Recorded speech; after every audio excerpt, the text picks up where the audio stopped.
Even when I'm frustrated, even when I'm angry, even when I'm exhausted and I don't want to lift a finger, they feel loved because I am love.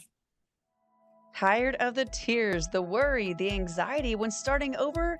Whether starting over from divorce, passing of a spouse, job loss, or other major life event, starting over can be hard. I know I've done it myself, but that's why I created Starting Over Wealth, the podcast. This network is created for women just like you who are ready to shift their mindset from worry to wealth. So click follow, subscribe, and join in on this conversation of Starting Over Wealth. And welcome to the Starting Over Wealth podcast, where I have an incredible guest with me. We've actually run past for years, but we've never really gotten to know each other. So I am honored to have her on the podcast. Welcome, Evelyn Levasseur. I am so excited to be here. And yeah, it's like been a lot of side conversations, but never like to the depth where I know we want to go. Oh, absolutely. Yeah. And we were both listening in on a call the other day, and we were messaging back and forth because we just related in such a deeper level that, again, we didn't know about each other. But we met through Patrice Washington. She has been a mentor to both of us for many, many, many years. Mm-hmm. And now we are both faculty members and a part of her Redefining Wealth Institute. And I love it because we now do have the opportunity to get to know each other, see what each other's doing, and how we're helping other women. So introduce a little bit about yourself and how you are helping other women. Yeah. First of all, I love that we get to be in this institute together because it's kind of like we are leveling up our own identity in a different way, but getting to watch each other do that, it feels very, not only cool, but just very divine, right? Like this is the time. Maybe we met before briefly, but we weren't supposed to know each other the way we do until now. I agree. So intention, there's always intention there. Yeah. So I'll try to do a long story short, but I was a former middle school teacher. At the time, I was also doing part-time fitness health coaching. And I saw at one point that my clients would get amazing results while working with me and then immediately rebound when we stopped. And I had to realize that we were doing all the work on the outside, the figure, the food, and not working on the heart and the mind. And I could only recognize that for them because I recognized it for myself. You know, I told myself I was a healthy eater, but really I was restricting. I was dieting. I was shaming. I was guilting. I was punishing with exercise. When I decided to leave teaching, I went all in on coaching, and it just elevated and evolved over the years to get to the point where I recognized that everything that I wanted in my life, everything that I prayed for, I had.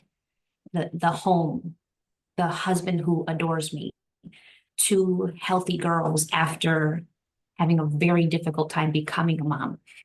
And I'm looking at my life like, look at me living everything that I've asked for. But why do I feel so bad? Why am I sitting here looking at all of these blessings and feeling like I'm not worthy of it? It was at that time that I had to see for myself that I wanted my daughters to feel good. I wanted them to grow and be strong and self-loving and self-accepting, but there was no way they could ever have that future because they were watching me live from a place of insecurity.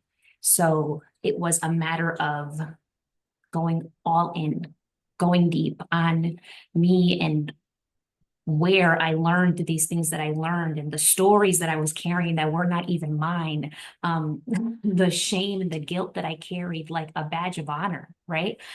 So releasing all that and falling in love with me and finally being able to not only love the people in my life and love my life so deeply, but to feel so incredibly worthy of it and recognize that every desire that I have will be mine so long as I recognize I could claim it in the name of worth. So that's what I help women do, right? To really release all the stuff that the outside world gave them and recognize that they were born with purpose. They were born perfectly. They have this soul. We have this soul inside of us that knows us so well and is so deeply connected to who God made us to be. And really, like all the insecurities and that shame and guilt that I mentioned, like those feel so bad because they literally go against our soul. And I feel like the healing that we go through, the work that I do with women, it's not about becoming someone, it's about coming back home. Like your soul is literally saying, thank you, Evelyn. Finally, you see me. Welcome back. I love that. I love that so much because that's the biggest piece of coming back home to who you are. I mean, just, because so many women, especially listen to this podcast are, they're starting from a place of hurt, trauma, from whether it's divorce or passing of a loved one, they've been laid off, they've been betrayed, their life has suddenly changed. And the last thing, it's like, who am I? And you definitely don't feel worthy anymore because life just suddenly changed and you don't know who you are. You've lost completely your identity. So I can see the joy in your face. Like when you're like pumped of, hi, it's me. Just getting, yeah, I'm here. Just getting to know myself again, I think is so incredible. So I love that you do that. So question, how did you first uncover that? Like, how do you first like break off, especially when you're in that deep, dark place? And it's just like, what am I even going to do? Like, you just feel so hurt. You want to numb it with other things or go other places. I know after my divorces, it was just, you want to reach for something else, whether it's a substance or you want to hide. And like, I mean, I hid for 6 months. No one could find me. So how do you first break that off to really get that discovery back of like, hey, it's me and I'm so proud of me. Yeah. I mean, first of all, that's a very loaded question, Trisha. Sorry, it just kind of came out. I was like, wow. I mean, because I remember that hurt. Yeah. And it's hard to be able to break it off and go like, oh, there you are. Yeah. Yeah. There you are I again. think so much of it for the very first part of that, I would say, is that we don't give ourselves permission to feel. Like we avoid it at all costs. Like, I don't want to feel hurt. I don't want to feel pain. So I'm going to clean the house. I'm going to open a bottle of wine. I'm going to binge watch Netflix. I'm going to do anything in my power because I don't want to feel that feeling. And really, we're just delaying it, right? It's not, and that doesn't go away. Well, you can hide for 6 months. You can, right? You can try all the things, but the feeling's going to stay there because ultimately it's your soul that's hurting. And that's with you all the time. So I think the first part is permission to feel it. And I think the second part then is the awareness that every time you feel a hurt, every time you feel frustration, discontent, um, disconnected from the people that are in the room with you, right? Like, that feeling of there's 100 people here and I feel lonely, right? Um, that awareness is the very first clue. But that loneliness, we think of it as a feeling, but your body is talking to you. Your body is saying, this doesn't feel right. Your body is protecting you, in a sense, from the environment it doesn't even want to be in because your body knows what you feel way before your heart and mind do. And it always tells you. It just takes us longer to catch up. I love that, especially too. I mean, just leading into those that uncomfortable feeling. I felt that when your body just feels it, that you don't belong here. You belong outside of this house. You belong in community with other women. You belong over just your body feels it first. Yeah. I love that because I know for myself, it was more of um I would accept that as just that icky feeling of, oh, I do need to hunch down. I do need to go hide. I do need to go, uh, so I remember that. Like it's just kind of a flashback. I remember those feelings So I love how it's kind of like you're breaking someone free of listen to your body first. This Mhm. is not where you belong, Yeah. hiding in this house in a dark place, in the closet, in the bathroom, Mhm. in the car crying. But that does bring me back to the fact of we were just having a conversation of how hard it is to feel Mhm. and get back in touch with your feelings Mhm. and the ongoing process of being able to, Yeah. again, still feel. Yeah. And I think that there is this fear that if we let ourselves feel the depth of the things that we feel, that will break, that will never recover. If I let myself go there, I'm never coming out of it. But I think with time and practice and patience and compassion, you learn that there's always heartbreak around you. It's literally a fact of life that things are going to break your heart. And the difference is that when you get to that point where you love you and you are so grounded and you are so centered and you are so connected, you recognize that there is pain around you, but it doesn't break you, right? It's separate. There's heartbreak and then there's Evelyn. There's horrible things around me, but I am so covered. I am so divinely guided. I am so loved, starting with me, that I can recognize these things outside of me and know that they are not me.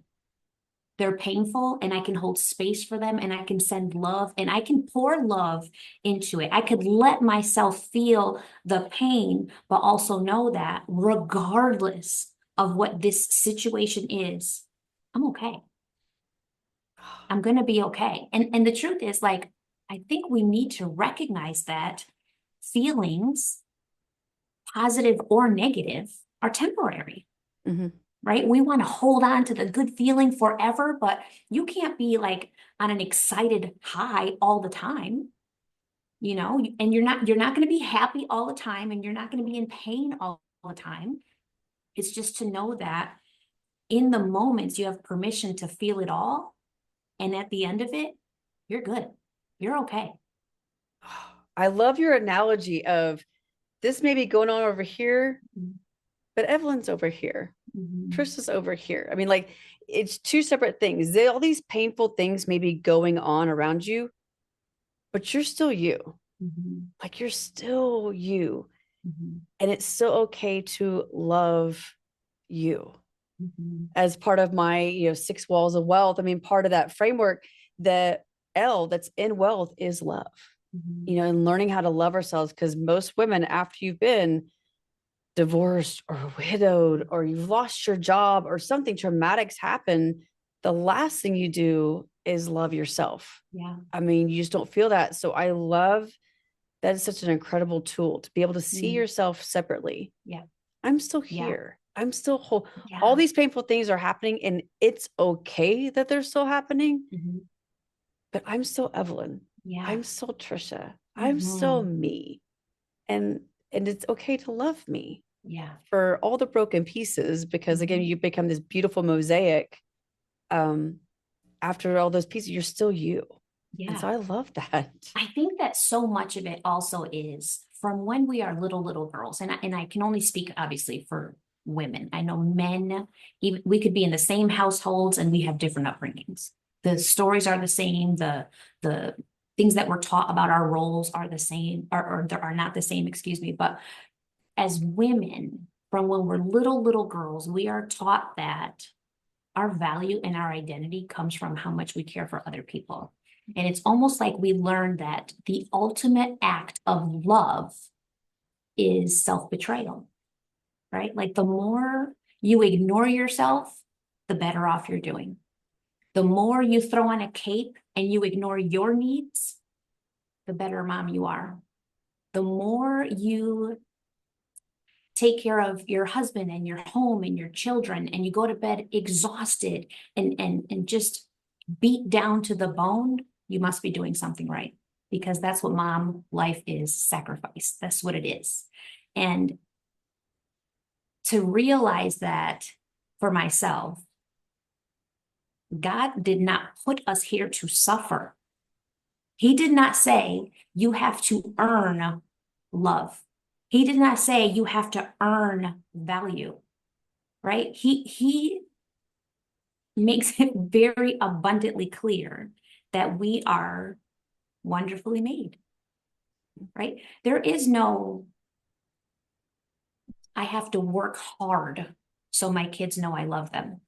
I have to beat myself down so my husband knows I love him.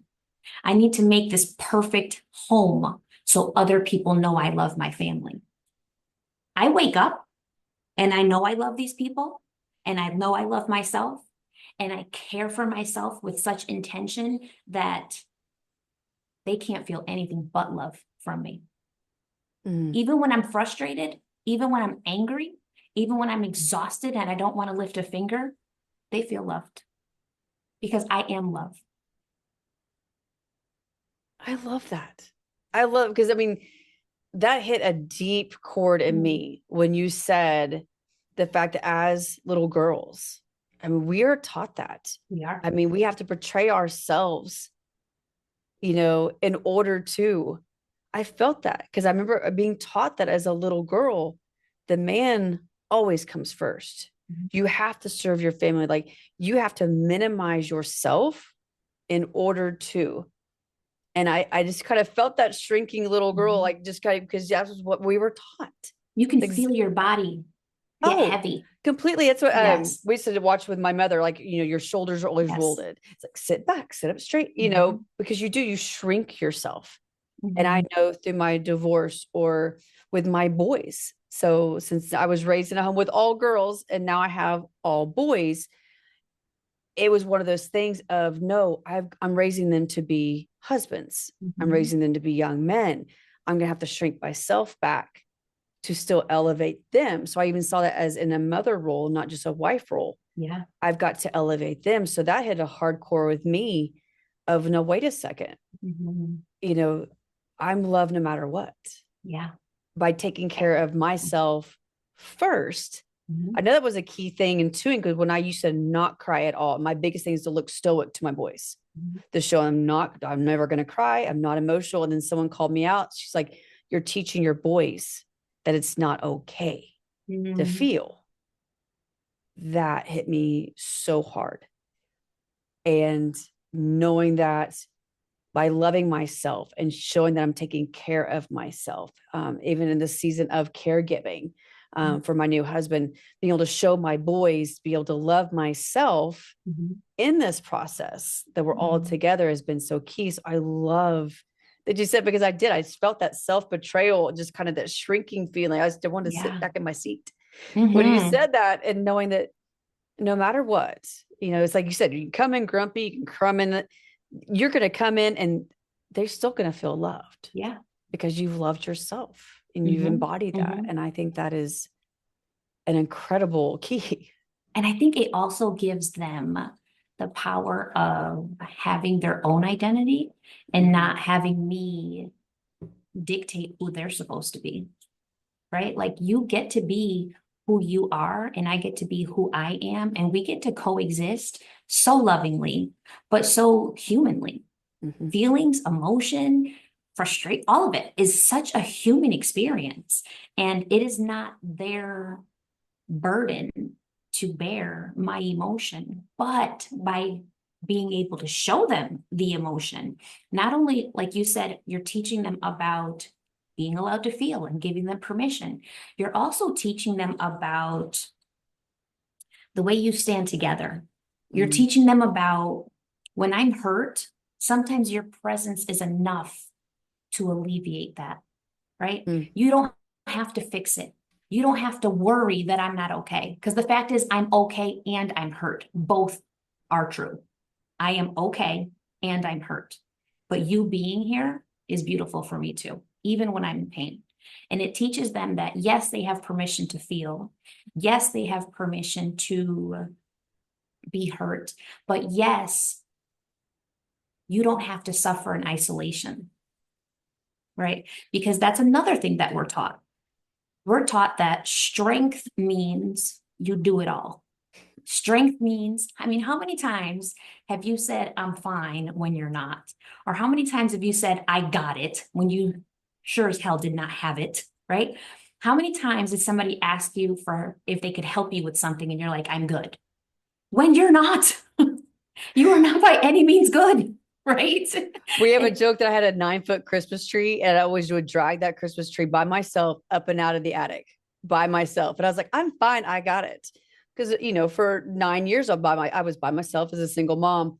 So when I Mhm. met my husband, and it was like, let me help you. Yeah, No, I've got this. I you have got it. took that tree all by myself up and down that attic. I can do it myself.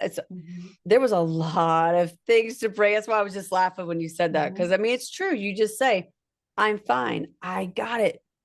But that's a lot of what we're taught. You have to do it all on your Mhm. own.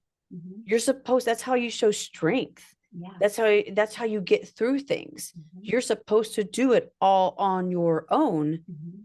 and it's okay. And so I Yeah. love that you're giving these women permission Mhm. that it's okay, and not stoic and doing everything on their own is not tied to their worth.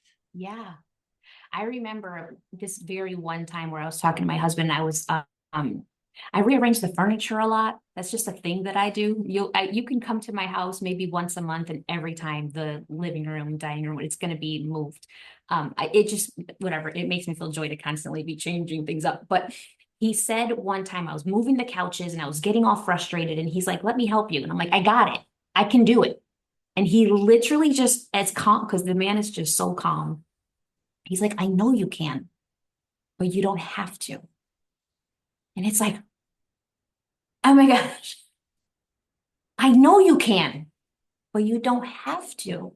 And Mm, wow, what a blessing to be able to say, yes, I am able, right, but I don't have to. right. So I think that this whole idea of worthiness and loving yourself is also tied to your ability to receive. Mm, Because for the longest time, let me tell you, I've known my husband since I was a little girl. I was 12 when we met. We were friends, went to school together. We didn't date or anything like that. We dated when I was in my mid 20s, but I've known him since we were children. And being the Evelyn that I got it, that Evelyn loved him, but didn't know herself. So the truth is, to love someone else and not know yourself is a limited love. It is very limited because I could only receive the love that I was capable of receiving at that time. And at that time, because I had to do everything on my own and I had to work myself to the bone to prove that I was worthy of this good man in my life, right? When he tried to love me, I couldn't fully receive it. I was always working hard to earn it. And I was working so hard. I was working so hard to prove that I was worthy of the thing he was just trying to hand me. mm, Right? I'm working like crazy. And he's like, it's here, Evelyn, I'm here. I see right, you. I right. see you. And I'm like, but I don't see me. Right? I didn't Oh, see me. So finally, when you get to that point where, and I wouldn't say that there's an end game, you're constantly learning something new about yourself, right. but getting to the point where I see me. I see my heart. I see my loyalty. I see the love that pours out of me.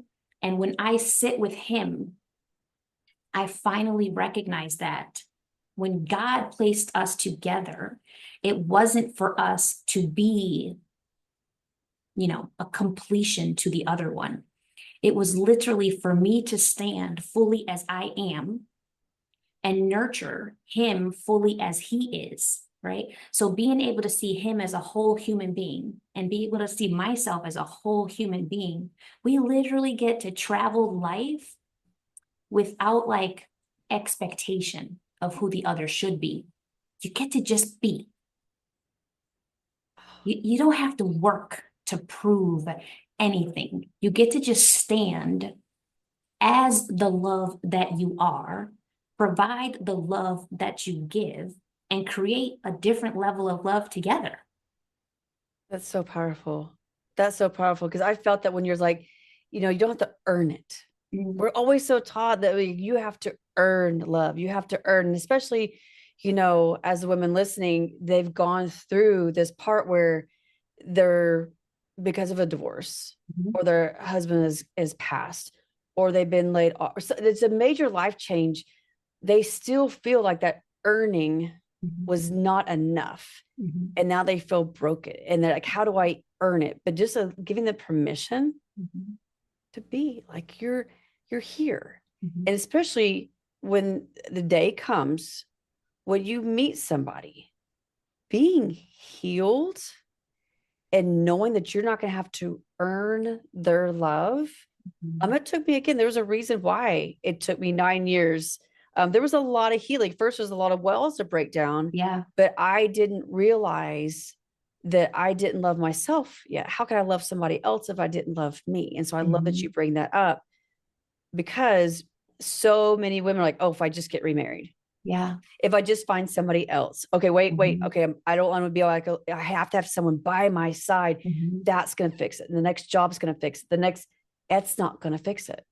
Mm-hmm. It's getting to realize how much you love yourself and Yeah. heal that love for yourself. And I don't have to go earn it. Mm-mm. I am it.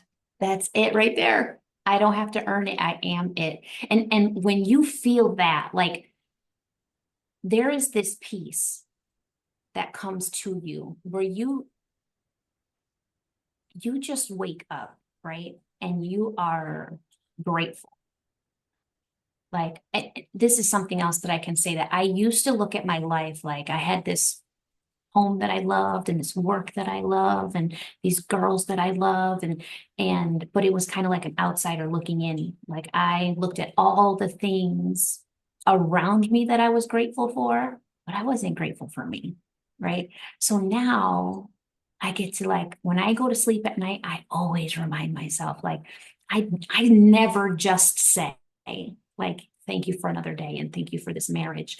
I do say those things, but also then I make time to say thank you for me and thank you for my heart and thank you for this mind that allows me to constantly evolve and grow closer to the people that I love.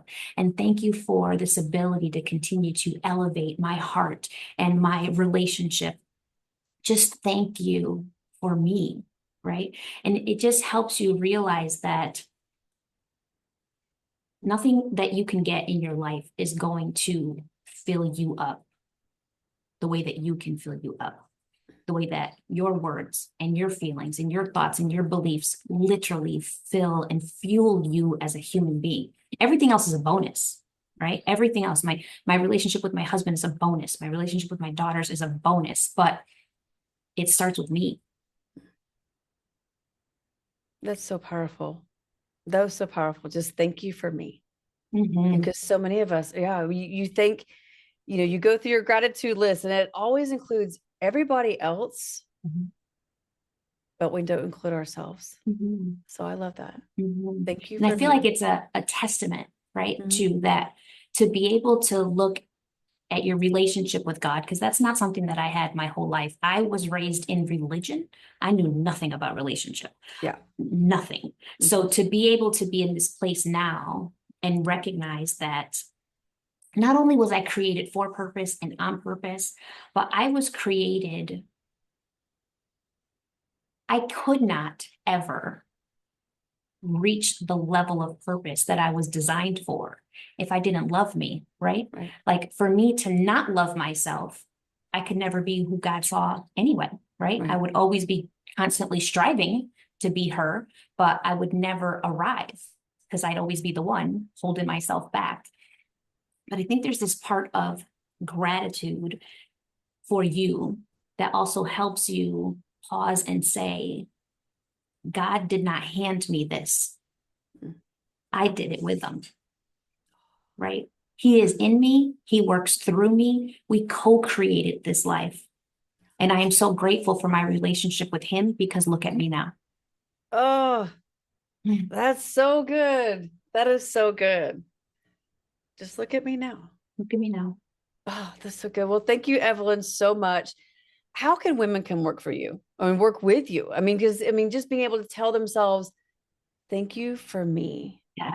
but also how can they thank you for Evelyn just bringing these words and dropping these gems? This is what I needed today. And so thank you so much. But so how can women reach out to you, get to know you more, and work with you? Well, I'm easiest found on Facebook at Evelyn Levasseur, or Instagram. It's Evelyn Levasseur. I also have a podcast, the Minding Mind podcast, which is all about intuitive and and focusing on your intuition. I offer one-to-one coaching, which is all about loving you, working on your boundaries, reclaiming your identity. And I'm also holding my first ever retreat this August called the Worthy Woman Retreat. 2 days of just learning to love on you. So anytime they want to reach out, DM, we'll get a conversation rolling. That is amazing. We'll put those all in the show notes. Well, thank you again, Evelyn. This was an amazing conversation, and I look forward to many more. So many more. And thank you for tuning into this episode of Starting Over Wealth, the podcast. If this episode was epic for you, we would love a 5-star review. This helps us share with other women who are ready to shift from worry to wealth when starting over. And if you would love to join our network, don't forget to text SOWN to 1-844-540-0415, and you will not miss another episode, another opportunity to join in a network of women just like you.